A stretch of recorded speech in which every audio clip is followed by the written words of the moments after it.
is Mehri Danielpour, and I was born in Iran and came to the States as a little girl with my family.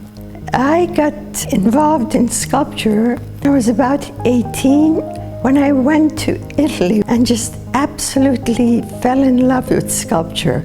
I was already studying art, but it was just painting. But when I saw the sculptures in Italy, it was like falling in love. I've been doing it professionally now for over 50 years. You know, most people don't realize exactly how a bronze is cast. I, as a sculptor, work in clay. When the clay piece I feel is finished, we take it to a foundry if we want to do it in bronze. First, you make a rubber mold. Then, in this rubber mold goes a liquid wax.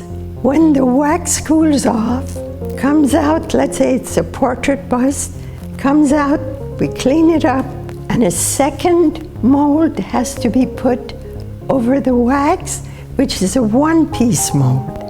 And this one has a porcelain base. The melting of the wax comes out. That's why they call it the lost wax process. And in its place goes the liquid bronze. And when the bronze cools off, they break the porcelain wax and out comes the raw bronze. Then we have to chase it and clean it and make sure it's in perfect shape. And then we work on the patina. The patina is not a paint.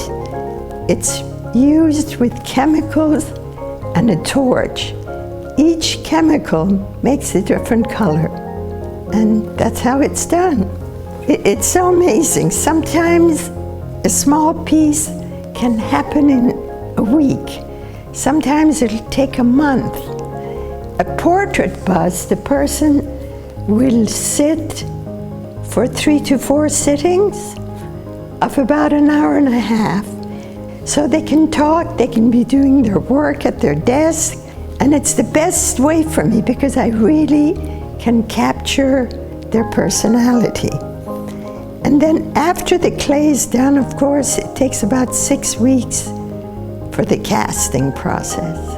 So sometimes I get an inspiration, like we had been to Cirque du Soleil, and I was so touched by these young girls of 13, 14 that were gymnasts, and they were phenomenal, and they were costumed, and I thought, you know, I do so many serious pieces.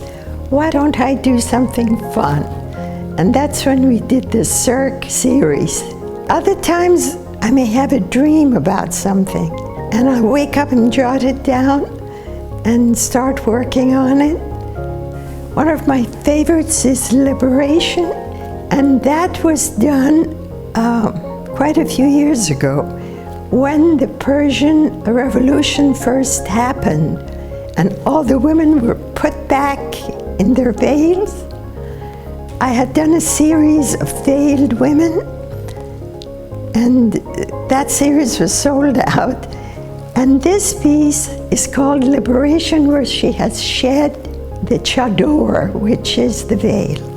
The escape was done for the hurricane victims of 1928 in Florida. And it's called Escape, but it could be escape from anything. I mean, you look at the world situation now and the people escaping from their countries.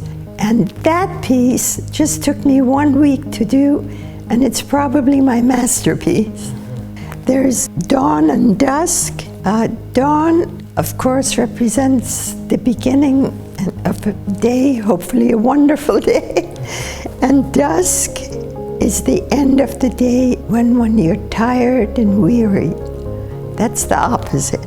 Then we have the 3 wishes, which is the genie, like Aladdin and the genie with his 3 wishes. And then it has a companion piece, which I don't have in the house, which is the flying carpet, but it will be in the exhibit.